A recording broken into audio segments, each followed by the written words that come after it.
So, it's lots and lots of fun to have a pet that you can run and play and jump with, isn't it? But did you know that there are some boys and girls who can't run and jump and play? Murder is a national problem. It's called Parents are confronted with the one single ominous decision that could shape the entirety of their children's future. I said I wish I'd never been born. When I started studying crime in the early 1990s, it was roughly at its peak, the highest it had ever been in the United States. And all the experts expected it would go higher and higher. The warnings were everywhere. But then, much to everyone's surprise, something happened. Parents. We want to believe so much that everything we do is going to make a difference in our children's lives. What they eat, where they go to school, who they hang out with. But before any of that takes place... Oh, I don't know. I guess you're right. I suppose it'd been better if I'd never been born at all. What'd you say? As the 1980s drew to a close, law enforcement experts predicted that the crime wave of the preceding decade would continue to rise. It would be the decade of the mega criminal. There was only one problem. It didn't happen. Experts and officials lined up to offer explanations for the drop in crime. Community police officers, better prevention. Their explanations included more innovative policing, harsher criminal sentences, changes in the crack market, increased gun control, a strong economy, and more police on the streets. But economist Stephen Levitt examined these explanations, evaluating the most popular ones. When you look at the data carefully, it's just not clear that they really have that impact that people have suspected. By analyzing the reasons most often cited by those in the press, Levitt was able to separate the more likely factors from the less likely ones. The crime drop explanation most often cited was that innovative policing strategies had been introduced in some cities. New York City, for example, implemented sweeping law enforcement changes, from Police Chief William Bratton's CompStat system to Mayor Rudolph Giuliani's crackdown on small street crime. New York City had among the biggest declines in crime of any city in the country. So there's an enormous amount of fanfare given to the strategies of Giuliani and Bratton. But crime fell everywhere. It's hard to find any city in the United States where crime didn't plunge. And also, crime was down 20 to 30% before Giuliani ever took office. So a number of things make me suspicious that it really was the policing strategies. The second reason most cited for the crime drop was an increase in the reliance on prisons. We've locked up 1 million more Americans since the early 1990s. There are now 2 million Americans in prison, and that's got to reduce crime. Levitt recognizes that imprisoning more people will, in the short term, bring crime rates down. By my estimates, about 30% of the decline in crime can be attributed to the fact that we got very tough on crime in terms of locking up criminals. The third explanation for the crime drop, most often cited in the press, were changes in the crack market. Now, experts say crack cocaine may finally be on the decline. The peak of the crack epidemic came in the late 80s and the early 90s, and at that time, an enormous amount of the homicide in particular could be attributed to crack. But for various reasons, the amount of violence that's been associated with the crack trade really faded. That's not the move no more. So that can explain about 15% of the decline in crime. Other possible reasons for the crime drop examined by Levitt include tougher gun laws, the 1990s economic boom, and an increase in police nationwide. Though Levitt does not entirely discount these, he sees them account for only a small fraction of the overall crime drop. There are a million factors that drive crime, but how do you determine the particular composition?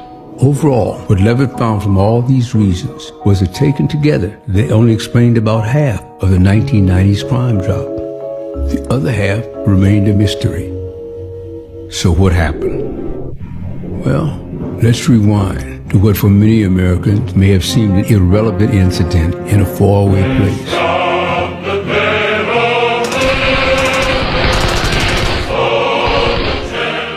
When Romanian dictator Nicolae Ceausescu was executed by his own people on Christmas Day, 1989, it marked the end of a brutal totalitarian reign that had lasted 24 years. In his earliest days, Ceausescu's Romania faced a struggling economy, and he sought to vastly increase their workforce. To achieve this, Ceausescu outlawed abortion in 1966. Agents known as the menstrual police rounded up women to give pregnancy tests and taxed the infertile. Across Romania, women were forced to have children, and they could no longer choose when it was right to do so. Romania's birth rate doubled, but more and more births across the country were, not surprisingly, unwanted and resulted in troubled upbringing. Of the infants forcibly born that first year, more did worse in school, suffered poor job performance, and were thus more likely to become criminals than those born the previous year, even controlling for the age, income, health, and education of the mother. But what do events in Romania a long time ago have to do with crime in America in the 1990s?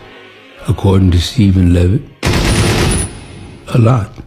What I believe to be true, and I think the evidence supports it, is a hypothesis which many people find jarring and disturbing, but nonetheless I believe is probably right. Good evening. In a landmark ruling, the Supreme Court today legalized abortions. In 1973, in a case called Roe v. Wade, the Supreme Court ruled that abortion, which had previously been legal in only 5 U.S. states, would now be legal nationwide.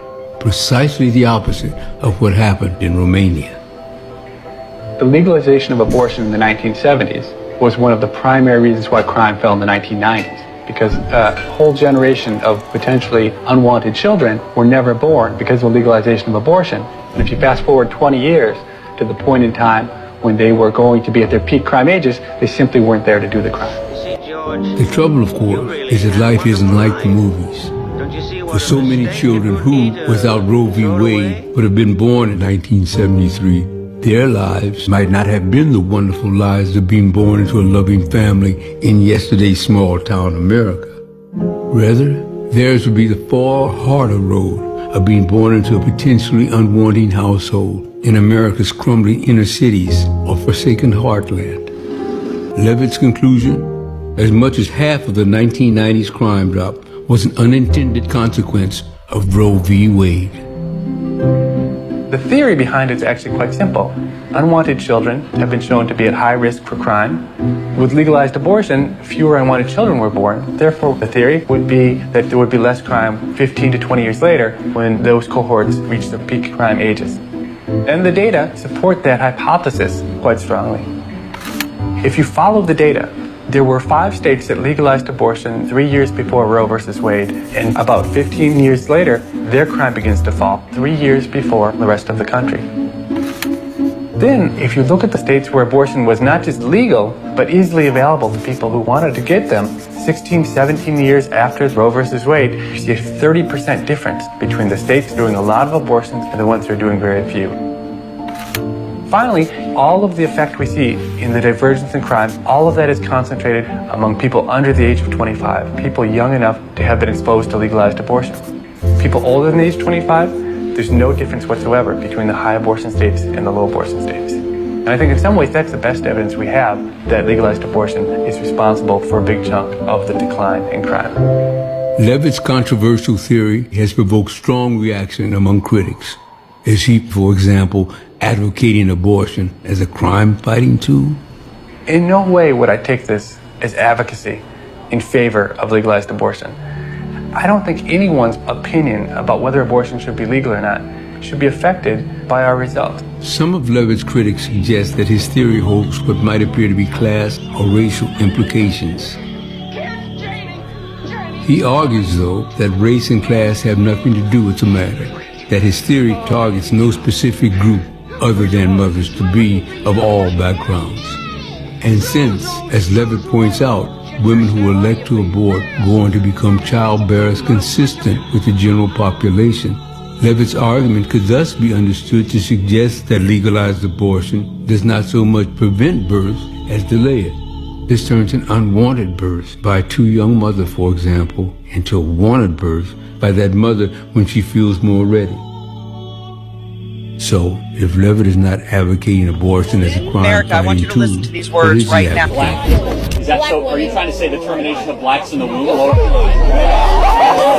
Because you've been hearing it here for 2 years. That's a very racist argument. Well, Whether one is pro-life or pro-choice or somewhere in between, there is a meaningful and today unimpeached connection between giving women the right to choose and a reduction in crime.